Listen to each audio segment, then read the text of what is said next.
Constitutional amendment bill को लेकर क्या कहेंगे, क्योंकि इसको लेकर कल बहुत हंगामा भी डरे हुए लोग हैं, तानाशाह होता है ना, वो डरपोक होता है। सीबीआई, ईडी, आईटी, चुनाव आयोग से भी कुछ नहीं हुआ तो अब वो कह देंगे कि अब थानेदार है ना, एक मुख्यमंत्री को पकड़ेगा और उसकी सरकार गिरा देगा। लेकिन ऐसा ना, इनको लोकतंत्र की बहुत कम समझ है। विशेष रूप से उन्होंने बिहार को एक गलत राज्य को चुन लिया है। लग रहा है कि ये डिस्ट्रैक्ट करने की लोगों को कोशिश की जा रही है। कि वो खुद डिस्ट्रैक्टेड है, तभी तो मैंने कहा ना कि उन्होंने गलत राज्य चुना। पहले तो लोग तो यही कह रहे हैं कि उन्होंने नीतीश कुमार जी और चंद्रबाबू नायडू को साइज में रखने के लिए बिल लेके आया कि आरजेडी और कांग्रेस इस बार मिलकर अलग स्ट्रैटेजी पर बिहार में काम कर रही है। अलग केमिस्ट्री है, अलग फिजिक्स है, अलग बायो है और अर्थमेटिक भी अलग है। क्यों अलग है? क्योंकि देश के युवा, राहुल जी युवा हैं, देश में सबसे युवा प्रदेश बिहार है। बिहार की 65% आबादी युवा है। अब वो 75 साल वाले जो अपनी वैलिडिटी लेके आए थे कि 75 साल वालों को जिन्होंने मार्गदर्शक मंडल में बिठा दिया था, अब देश की जनता उनको मार्गदर्शक मंडली में बिठाना चाहती है। और जो यहाँ के 75 साल के हो गए हैं, जो अचेत और बेसुध अवस्था में हैं, जो तो तेजस्वी जी तो 2020 के चुनाव में कहते थे ये थके हारे मुख्यमंत्री हैं। सांसद संजय यादव जी मौजूद हैं। सर, जिस तरीके से अभी फिलहाल आप देख रहे हैं कि यात्रा में तेजस्वी यादव जी ने भी राहुल गांधी जी को लेकर कहा कि हम उनको प्रधानमंत्री बनाएंगे। राहुल जी कहते हैं कि तेजस्वी यादव को मुख्यमंत्री बनाइए। अलग केमिस्ट्री देखने को मिल रही है। क्या लग रहा है कि आरजेडी और कांग्रेस इस बार मिलकर अलग स्ट्रैटेजी पर बिहार में काम कर रही है? अलग केमिस्ट्री है, अलग फिजिक्स है, अलग बायो है और अर्थमेटिक भी अलग है। क्यों अलग है? क्योंकि देश के युवा, राहुल जी युवा हैं, देश में सबसे युवा प्रदेश बिहार है। बिहार की 65% आबादी युवा है।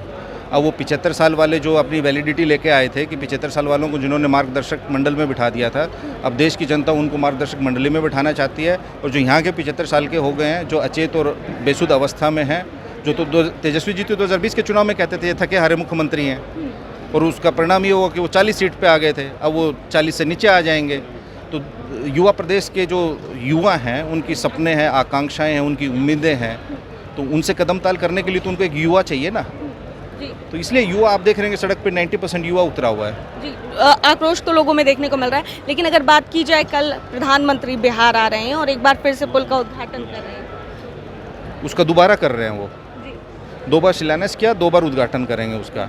और फिर तीसरी बार अगर बेगूसराय में प्रोग्राम लगेगा ना, तो फिर कर देंगे, तीसरी बार भी कर देंगे। 2015 के भी उनके सो कॉल्ड पैकेज में था और अभी 2025 के में भी है।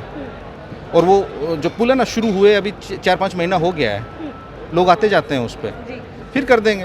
कॉन्स्टिट्यूशनल अमेंडमेंट बिल को लेकर क्या कहेंगे, क्योंकि इसको लेकर कल बहुत हंगामा भी। डरे हुए लोग हैं, तानाशाह होता है ना, वो डरपोक होता है। सीबीआई, ईडी, आईटी, चुनाव आयोग से भी कुछ नहीं हुआ तो अब वो कह देंगे कि अब थानेदार है ना, एक मुख्यमंत्री को पकड़ेगा और उसकी सरकार गिरा देगा। लेकिन ऐसा ना, इनको लोकतंत्र की बहुत कम समझ है। विशेष रूप से उन्होंने बिहार को एक गलत राज्य को चुन लिया है। यहाँ के लोग सामाजिक राजनीतिक रूप से बहुत जागरूक हैं। जनतंत्र की जन्मस्थली है बिहार।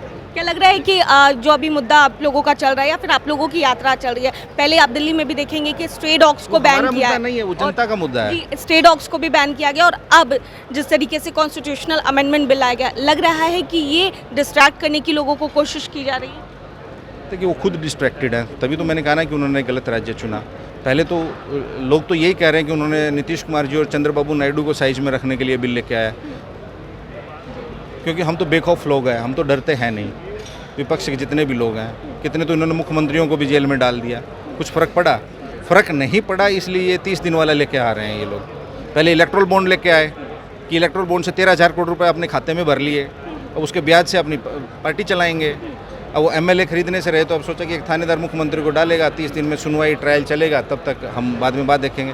लेकिन उनको ये नहीं पता कि 30 दिन में तो जनता एक पैर पे खड़े होकर कैसे क्या कर देगी। बहुत बहुत शुक्रिया सर। तो देखिए, हमारे साथ राज्यसभा के सांसद संजय यादव थे और क्या कुछ कहते नजर आए हैं कॉन्स्टिट्यूशनल अमेंडमेंट बिल को लेकर। साथ ही कल प्रधानमंत्री नरेंद्र मोदी बिहार आ रहे हैं और बिहार के आगमन को लेकर प्रधानमंत्री के क्या कुछ कहते नजर आए हैं राज्यसभा के सांसद संजय यादव। आप साफ तौर से सुन रहे थे। कैमरा पर्सन शशि के साथ मैं दक्षा प्रिया, दर्श न्यूज़, लखीसराय।